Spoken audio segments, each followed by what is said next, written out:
Hi, Jim Shaw here again at Crystal Group. Wanted to spend a little bit of time talking about the importance of structural and kinematic design for electronics.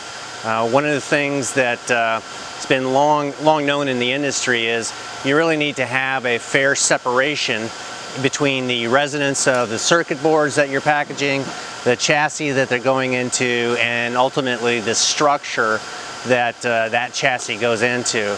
And there's something called an octave rule that basically says you should double in frequency in between each one of those points.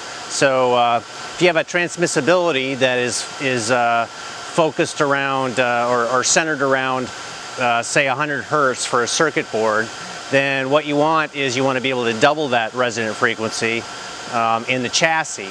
And what happens is the two tails of the transmissibility curve are essentially separated sufficiently far enough that they don't overlap and one exacerbate the other. Same thing happens with the chassis.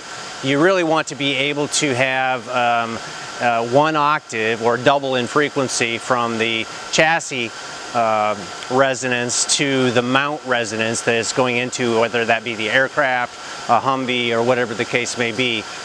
So it's important to go ahead and think about those kinds of things when you're developing the product.